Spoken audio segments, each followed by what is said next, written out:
Sa pagtaas ng kaso ng ASF o African Swine Fever sa bansa, patuloy ang paghigpit ng iba't ibang departamento ng gobyerno sa labas-pasok ng mga livestock o karne. Kami-kami lang checkpoints din ang ginagawa para ma-inspeksyon ng mga karneng binabiyahe. Ang ilan na pag-alamang positibo sa African Swine Fever. Kaya naman apektado ang ilang nag-aalaga ng mga baboy at kahit yung manok. Nagdudulot din ng pangamba at takot ang ASF sa ilang mga mamimili. At para po pantulungan tayo malaman kung ang karneng mabibili natin ay apektado ba ng ASF, makakasama po natin ang Veterinarian 5 ng Quezon City Veterinary Department na si Dr. Henry Barbero. Magandang gabi po sa inyo at welcome sa Dapat Alam Mo. Doc, una po sa lahat, Doc Henry, bago po ang lahat, ano po ba ang ASF o African Swine Fever at nahahawa ba ito ng tao sa baboy, baboy sa tao? Ang African Swine Fever, specific lang po itong viral infection na nakakahawa sa mga baboy lamang po. Hindi po siya may papasa natin sa tao.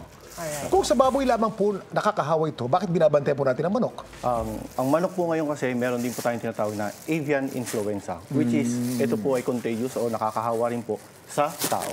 Yun. So magkaiba pala ang binabantay natin. Opo, iba po yan. Doc Henry, paano ba malalaman kung ang karne ay kontaminado ng ASF? Anong mga palatandaan na dapat tingnan? Ipakita po natin dito sa karne, sir. Specific ito, gaya na itong liempo na to.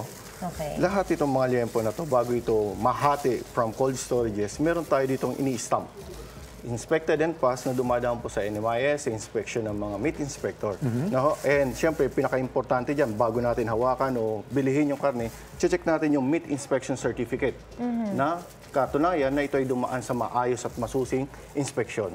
Kung ito naman po ay frozen, meron tayong tinatawag na Certificate of Meat Inspection o yung COMI. Yung certificate po, Doc, sa bulto po yan eh. Paano pong maliliit na karneng ganito? Ano po ang tsaka sa mga palengke. Sa palengke. Sa lahat po ng Nanititignan mo. Opo, sa lahat po rin po ng lalabas sa mga cold storages and slaughterhouse, lahat po yan naka-stamp. And hindi po sila pwedeng lumabas sa Kada pyesa po, ini-stamp po yan? Meron po siyang numero lamang ng stamp na nilalagay po natin. Opo, malinaw po yung stamp. Dito po, paano po Yung natin sa kulay malalaman? halimbawa, Opo, ano po yung itsura? kulay, yung pigas niya o yung lambot, malalaman mo ba yun? Ang isang process naman, hindi na natin maano dyan sa texture. Maliban na lang doon sa mga pitikya na makikita. Yung pitikya, ito yung parang kagat ng lamok na itsura na sinasabi natin na makikita natin doon pa lang po sa balat. So may parang Kapag may kagat na lamok. ganon. Yes po.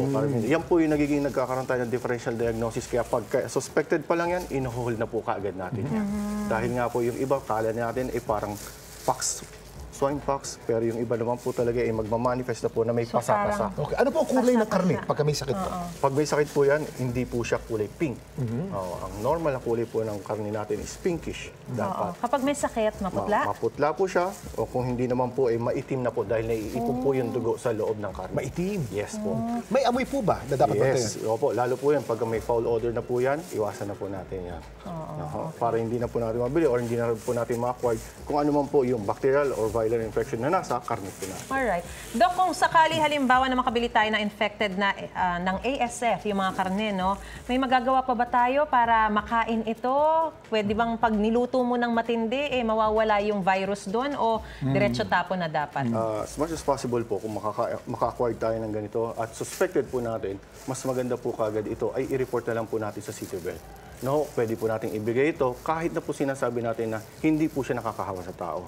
Kasi po yung mga... Pero hindi mo na pwedeng kainin. As much as possible, wag na po. Kahit nailuto mo pa ng matindi. Pag makain po natin, ano po magiging epekto Wala po po sa siya atin? magiging epekto po sa atin, pero kung namatay po ang baboy ng ASF at nagkaroon siya ng bacterial infection, maaari po ang mag-cause dun sa atin ay yun po yung sakit na maaari may dulot niya. From sa pagkamatay niya, nakinatay pa po siya ulit. So botsa na po ito? Double dead. Double dead. Pero tayo, mag-food poison ba tayo? Sasakit ba siya natin? Yes, maaari po mangyari yun. Pwede na. Kung makakita po tayo ng karne na merong ASF, saan po pwede i-report, sir? Ayan po, direkto po dito, gaya po sa Quezon City, meron po tayong sa Quezon City Veterinary Department. Pwede po natin report kagad yan sa BAI, Bureau of Animal Industry, and National Meat Inspection Services. Yan po yung mga ahensya po natin pwedeng tawagin. May dagdag pa po ba kayong paalala sa ating mga manonood? Opo. Sa lahat po ng mga, siyempre, kumukonsumo po, lahat po sa Pilipinas po, siyempre, alam natin na pork eating po talaga ang ating ano. So, iwasan po natin and maging mapagbantay po tayo dun sa mga binibili nating karne. Kasi ayaw naman natin na kumonsumo po tayo ng infected po ng sakit na ASF. Dahil may oras pa po tayo, dito naman tayo sa manok. Manok.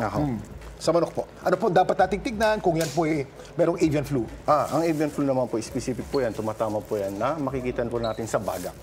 Sa baga ng manok. Po. At siyempre, ang pinaka-specific na nakikitaan natin yan ng sipon, pagka inuubo yung manok, yung ating air sac na nakikita Pag ito sa po'y buhay pa. Pero anong manifestation ito sa Pag mga ito'y manok karne na. na halimbawa ganito na? Same din po yan. Meron siyempre mga pasa-pasa. May mga Pasa pitikya rin po yan. rin. Sa paa ng manok, makikita niyo pa kung saan yung pinakamalayong extremities o pinakamalayong parte ng katawan ng manok. Doon po nakikita yung mga pasa. Maputla rin. Hindi po siya maputla pero nangingitim po siya. Nangingitim Yes, naman. po. Mabaho rin. Opo. Yung avian flu, ay yung pong swine flu, wala pong epekto sa tao, ano po? Ito pong avian flu, ito po ba'y zoonotic? Nakakahawa po Yes ba sa po, tao?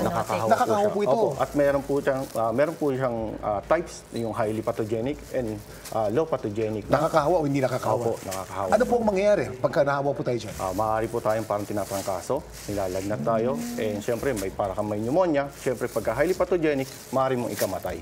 Nako, nakakamatay pala yun. Yes po. Mas nakakatakot pala itong avian flu. Yes po. Abangan na lang natin yung mga bakuna, especially para dun sa ASF. No? Maraming salamat po, Dr. Henry Barbero ng Quezon City Veterinary Department sa pagbibigay po sa amin ng kaalaman tungkol sa African swine flu, pati na rin sa avian flu.